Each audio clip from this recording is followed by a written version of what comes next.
All right. It's Friday, and we are live once again with my episode Friday with Friends. Today, we're going to meet my good friend Kirsten Reilly from San Jose, who's a great Compass agent and does a ton of work up in Silicon Valley. So, if you ever want to know what's going on in Silicon Valley, she has all the tech insight from everybody from Google to Apple. She knows all of them. I can't keep up with it all, James. You're overselling. So while we're talking, we're going to have Kirsten's information up. If you have any questions for Kirsten and what's going on in Silicon Valley and San Jose, please put them in the comments. We'll find them and get to them, and we'll share them along. But Kirsten, thank you so much for joining us today. How's everything going? It's good. It's good. We're finally getting some autumn weather here. It seemed like summer would never end. We were just getting heat wave after heat wave, and now finally the leaves are changing color, and we're getting to pull out the sweaters and the boots from the closet. So I'm happy.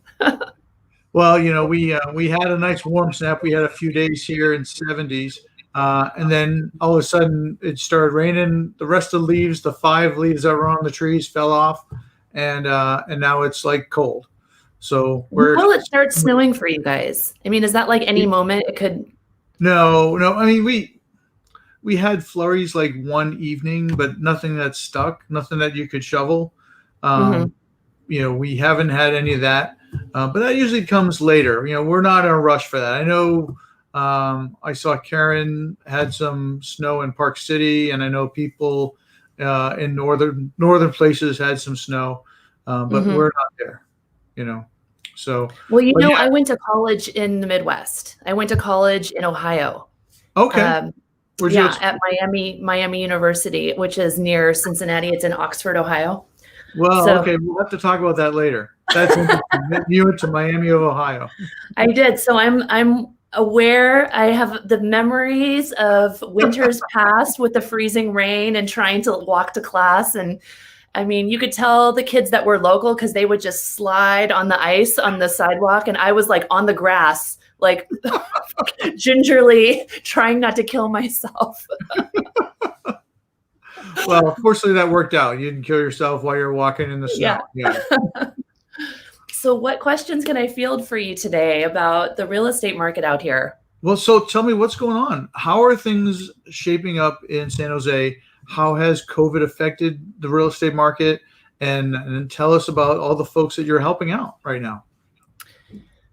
Yeah, well, COVID it seems like it hasn't really affected us too much. I mean, we very quickly adapted to the new protocols that were in place with wearing masks and setting things by appointment and not doing open houses. And so I would say all the agents are working quite a bit harder now just because of the logistics that have changed, but business is busy. And when I was looking at the inventory, it's been declining ever since, it peaked in around like May, June, and then it's just been on a steady, gradual decline. And we're noticing that with just lots of busy escrows and houses selling quickly. I think our average days on market out here, and I'm in Santa Clara County, which is like San Jose, Sunnyvale, Campbell, Los Gatos, and Los Altos. And so, this area, everything's selling in, 20 days, or I think is the average. But if a house is priced right and it doesn't have anything that's really holding it back from selling or being popular to the general market, it's going in like a week or two. So. Wow, a week or two. Mm-hmm. And then how's your price points? What are things typically selling for? What's your average price point there in the neighborhood? The average price point in Santa Clara County is very high for what you get. I realize that. It's kind of it's a sticker shock to everyone that moves out here, but the average price point is about $1 million. I want to say $275,000 if you look at the single family homes in the entire county. Wow.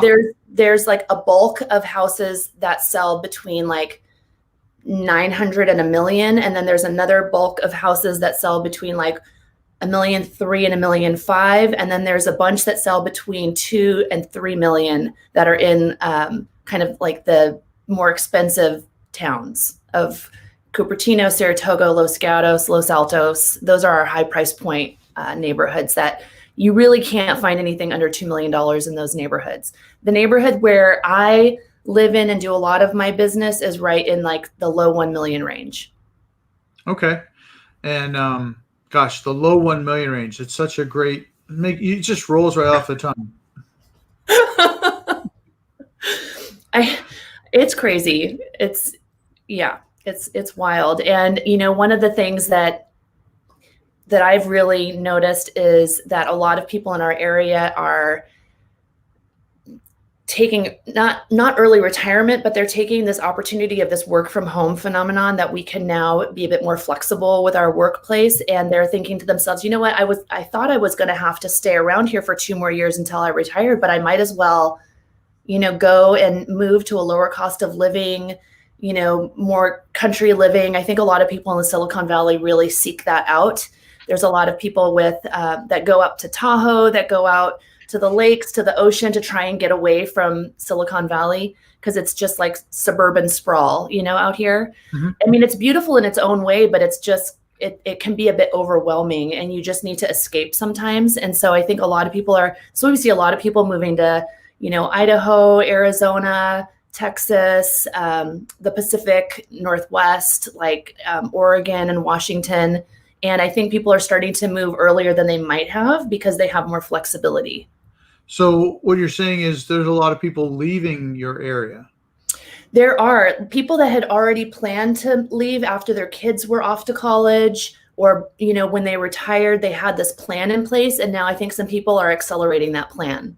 Okay. Yeah, I've seen a lot of that. I mean, more than half of our folks that are selling are going out of state, Mm-hmm. for various reasons. We won't get into that now, but it sounds like you're facing much the same. There's a lot of movement in the market, and I think everyone is seeing that across a lot of the metropolitan areas of the country. Yep. People that were in high density areas are moving into places where you get to be more spread out. We'll see though, once the pandemic is over and people feel more comfortable, I think the people that really love city living are going to miss it. Maybe suburbs aren't what they thought they might be. I don't know. I think about that. And I think, the people that live city living, they just evolve, right? They age out of the cities Mm-hmm. and they move to the suburbs, right? It's phases of life. It's right. That's right. Yeah. And I think about my life, when I lived in a city, I was young, didn't have a lot of responsibilities and I could do the things I wanted to do. Mm-hmm. And then as you grow older, you want lawn and picket fence type of thing, Mm-hmm. and that's just an evolution or the life cycle of a person. I think it can go the other way too, though, James. I was reading an article about how some people that are, becoming empty nesters that have, raised their children in the suburbs with the good schools, they decide to move to the city because they want an adventure and they want walkability. They want to be able to walk to the coffee shop, go to the bakery, go to the bookstore. And so I'm hearing about the phenomenon of it going the other direction as well. Yeah, I can totally understand that. And people are wanting more small towns as opposed to big urban environments. Mm-hmm. So I think that's definitely an evolution as well. It makes it more convenient for people. They can have a tighter knit community as opposed to the urban setting of a major city with mass transit type of thing. When I moved to San Jose in, what year was it? 2003. I had moved from San Francisco. I lived in a flat in San Francisco in North Beach, which was like the Little Italy. It's like the Little Italy area of San Francisco. And I remember just completely feeling like the San Jose area was just kind of nondescript, big, overwhelming, no personality. And I was really not looking forward to it. But when I got here and I became a realtor, I started to really understand the little towns have their own personalities. And so even though it's a big area and it's a big county, there are pockets of very cute neighborhoods with cute walkable downtowns, good walking trails, little wine shops, microbreweries that you can go to. There's some really neat places, and the longer I'm here, the more I find these little pockets of areas that are just charming. That you might think, oh, you have to go to a small town to find it, but you just need to know where to look in Silicon Valley. And so I like when I do area tours with clients that are moving here from out of the area, I like to do a driving tour and show them all of these fun, cute areas so that they know that they can have that feeling when they come here as well. Yeah, that sounds like something that definitely a local agent like you would capitalize on, be able to really help people learn more about the community for someone who's coming there. Yep. So who are we've talked a little about, the sellers and they're moving out, but who are the people that are buying right now? Are they coming from out of town? Are they moving up? Or are they making lateral moves, or, what's happening with the buyer market right now? And if someone was moving into your area from another place, what would you need to know? Well, I think that a lot of our buyers this year seem to be move-up buyers. People are taking advantage of the low interest rates, and they've been very much acutely aware of their current homes and the shortcomings that they might feel that they have. And so this is an opportunity now for the move-up buyer to get into the dream home. And so I've been seeing a trend that way with my pipeline. And then also, I think, there's still people coming in from out of the area, but typically, at least the people that I work with, I try to get them into rentals first so that they can get the lay of the land and feel comfortable and really get to know, like I was talking to you about, you learn the personalities of the different neighborhoods. And so I think for the immediate transplants, renting is still kind of the first thing they do for the first year at least. And we get a lot of people coming here from out of state who are going into like executive positions at companies. And then let's see, we have, a good group of people that have been renting for quite a while who now feel like the time is right for them to find a place. A combination of interest rates and just, the inventory and what they're seeing. And it makes sense for them to get in now. And they've already decided that they like it here and they want to stay, and maybe their job is solidified. And so it's time to do something permanent. Yeah, that makes a lot of sense. People moving into the area, renting for a little bit just to be more acclimated. It makes sense, especially if they're going to be there for a while. You wouldn't want to buy in the area that's, you don't like as much, and you don't know what it's like, and you don't know where everybody at work lives until you get to know them a little bit better, and just go, and you might not know if your job is going to stick or if you're going to like the new vibe of the office, right? And so I think that it's also a good idea, no matter where you're moving, if you're relocating for a job, I recommend finding, just kind of testing the waters with a rental for a year. Yep. And you can actually help facilitate some of that too, right? Yes. Yeah, I do. I mean, the agents out here don't really do rental placements. We don't really get paid for that. But my philosophy is, if I can help someone at a time in their life where they need a partner, they need someone to bounce ideas off of, ask questions about neighborhoods, I want to be that person, because then when they fall in love with the neighborhood and the area, then hopefully we can work together and then it'll all pay off. But I like to just make as many connections as I can. And I actually have a relationship with a local company here that is growing. It's a medical company. And so I've been helping a lot of their executives find places out here to rent. And then we end up staying in touch and helping them find a house ultimately. Yeah, it's all about relationships, right? Yep. And you take care of somebody when they need you the most, then they're definitely going to, return the favor when they need you again. Yes. Definitely long-term relationship building. You're doing the right things. Yeah, I just try to be valuable, like you. We have the same philosophy. Yep. So if someone's going to move there from another place, renting is really the key. But what are the things that people need to know about the area that not everybody knows about? Well, let's see. I'm trying to think of something that people might be concerned about when they're coming out here. Do you think people would be in your area would be concerned about earthquakes? I know that's not something that is common in like the Midwest, right? No, yeah, earthquakes, forest fires, mudslides. I mean, it's Right, all California, and it happens everywhere from an outsider perspective, right?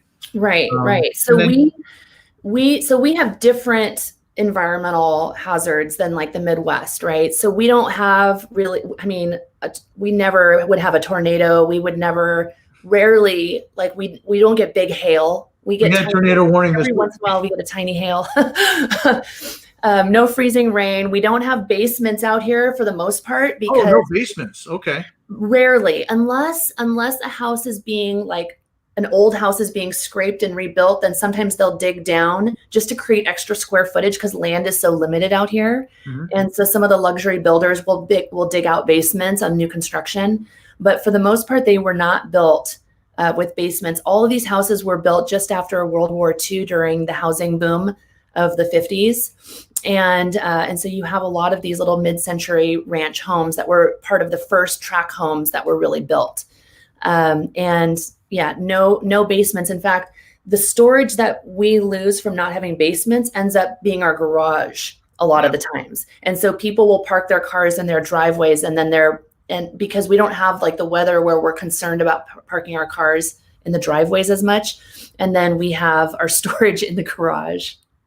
Yeah. So, what's your normal climate? I mean, you don't get freezing rain. How cold does it typically get during winters?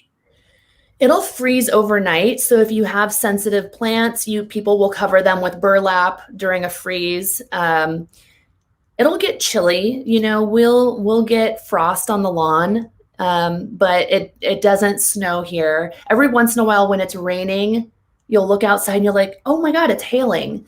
But that's kind of the extent of it. We have kind of a rainy season, and so it'll be, it could start anytime. Like today is a bit overcast, and we're all hoping for rain out here because, like you were alluding to before, the fires out here are a real concern. And in fact, I was just talking to a client of mine this morning before our call, and he's going to start looking for houses in the Santa Cruz Mountains, which is the little ridge of mountains that is in between Silicon Valley and, say, Santa Cruz Beach.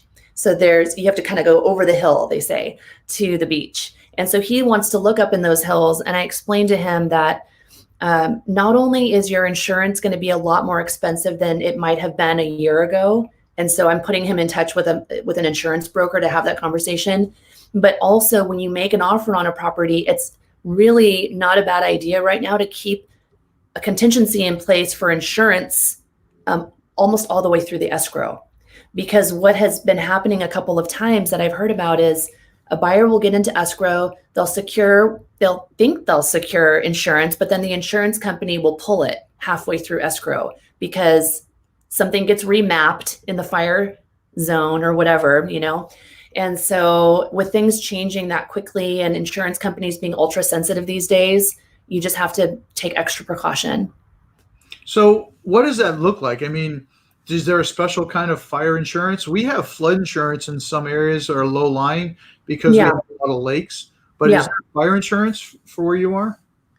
Yeah, there's depending on where the high fire hazard zones are on the maps, your insurance premiums will go up. But there's I wouldn't say any special fire insurance. Now, I'm not an insurance specialist. I do think that if some companies won't insure you, there are like federally subsidized insurance programs that are really expensive that they basically have to insure you, like pre-existing conditions. You know what I mean? But this is one of the things that the buyers should really have their eyes open when they're going into it, because your budgeting it all ties into your budgeting. Absolutely. Especially you're talking about $1 million homes. Our homes are not always $1 million homes here. I mean, anywhere from a couple hundred thousand, 2, 3, 4, 5. especially if you're on the water where you're in low-lying areas that need flood insurance, um, Hmm. that can be something that definitely has an impact on what's possible. And they Yep. have federally, FEMA flood insurance programs, which are federally assisted, but they can be expensive. And there are some private companies that support that. It's all about talking with a good agent. And if you don't get the right answer or a good answer from one agent, go find another one. Right. And a good agent is resourceful, right? So if I'm helping someone buy a property in the mountains and I'm concerned about, the hill behind the property and is it stable or not, I know what I don't know. And I know when it's time to call like a structural engineer or someone that specializes in, you know, that kind of a thing to come in and say, is there a risk for landslide? Is there a risk for whatever? Sure.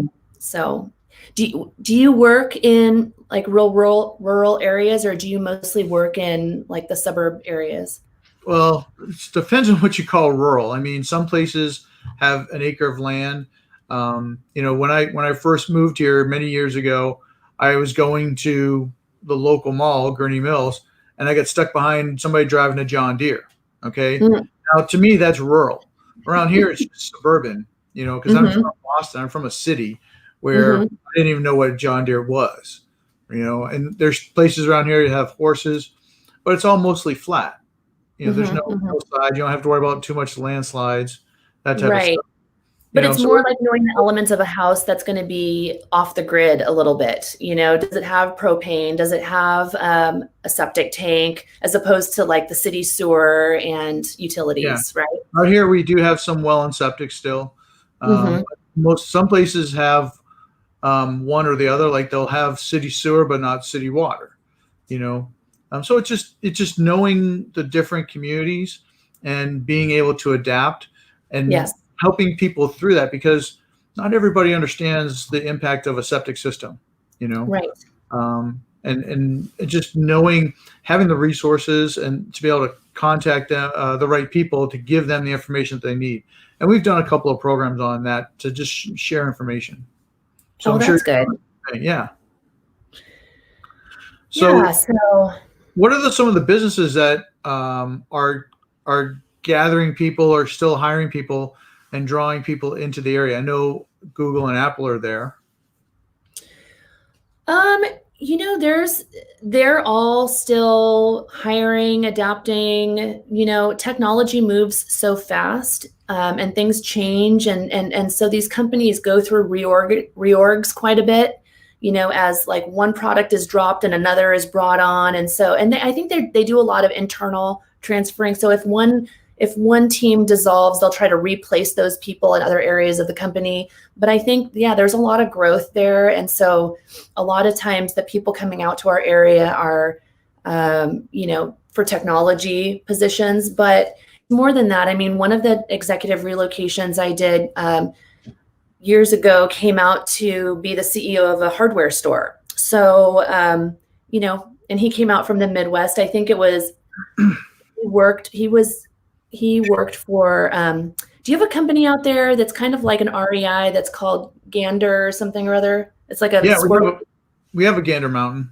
Gander Mountain. Yeah, he had been an executive there, and so he came out, and I worked with him. He came out to lead a hardware company out here, and so there's all sorts of different businesses out here that bring people in from out of the Okay. area. So we touched on this a little bit in the beginning. We talked about COVID and a lot of people realizing they don't have to go to work. Do you see that becoming more and more of a trend where, Mm. the companies are not requiring people to come to the office, and so that could have an impact on some of the campuses there? It could, and I think the jury's still out on what'll end up happening. So, as you know, my husband Seth works at Adobe. He's worked there for 20 years, and his feeling working in management there is that it's going to swing in the other direction. That people will, even though a lot of the tech companies said, "Oh yeah, we can do virtual." virtual work forever, work from home indefinitely. But he feels that so much is lost by not having the synergy of just being with people in the office, and the teams can become more siloed across a lot of different companies. You need to have that interaction. You need to meet with people in the elevator and say what's going on. I mean, you just have a synergy when people are together that you don't possibly have when they're on Zoom calls and they're all in their own little buckets, you know? Yeah, And I totally so, agree with that. yeah. And so I think that companies, when given the opportunity to get people back in the office, they're going to take advantage of that. Now, I think it may change in terms of the commercial space and how they organize the space within these offices. A lot of these big companies the new trend was to go to open concept floor plans in these offices, and they would have just cubicles everywhere and not as many private offices, because the idea was, let's put everyone together and there'll be more collaboration. But in reality now they're seeing, you know what, with COVID happening, private offices are probably better. Separating people out is probably better. And they need, I think, more square footage per employee of the workspace. And so maybe fewer people will go back in, or maybe there'll be some sort of a rotational situation. Maybe like mission critical people that have to be together will go back initially. It's going to be a phased approach, and who knows where it'll end up. But hopefully the commercial real estate business doesn't suffer too much from it. Yeah, those are some really good points. Things I really hadn't considered.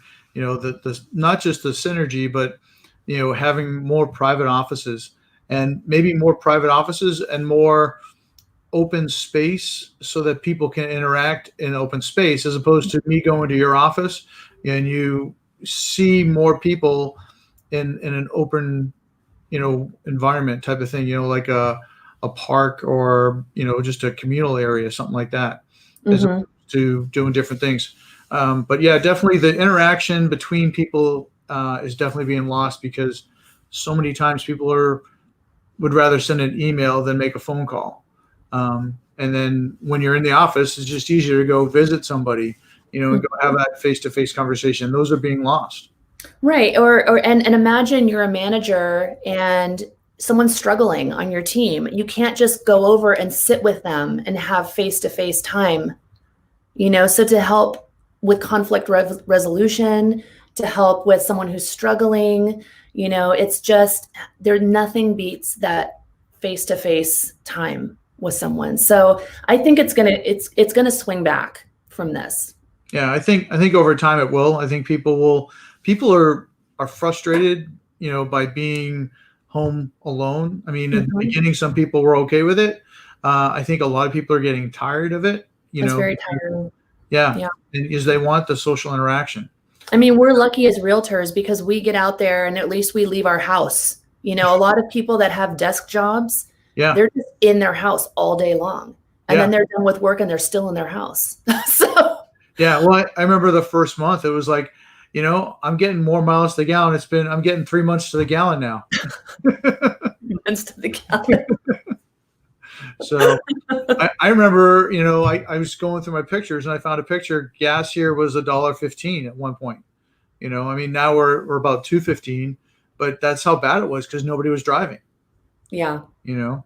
Yeah. Seth got rid of his electric vehicle, and you know, we now he just has the SUV, and we're still spending less on transportation than we did before. Yeah, there's nobody's going anywhere. The only people that are driving are the delivery drivers. You know? God bless them.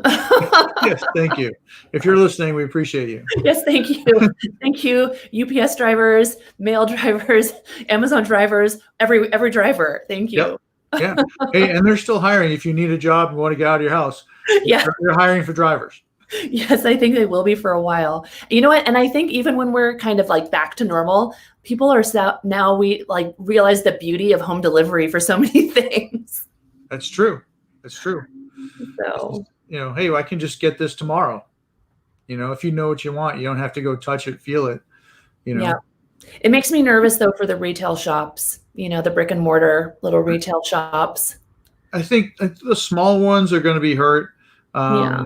You know, but there's still, I mean, look, this week I had to go buy keys for something, and that's not Mhm. you can't order a key online, you know. Right. So there's some things that are not going to be easily replaceable, you know. Hmm.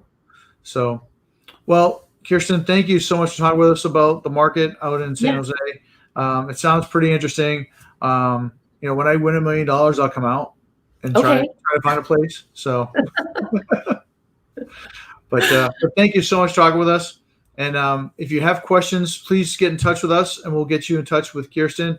If you want to move to the area and you have some questions, or you know somebody that's getting hired out in the tech company in Silicon Valley, we can get you connected with a great agent out there. I know Kirsten would love to help your friends. My door is always open. All right. Hey, thank you so much. All right. Good talking to you, James. Bye. Bye.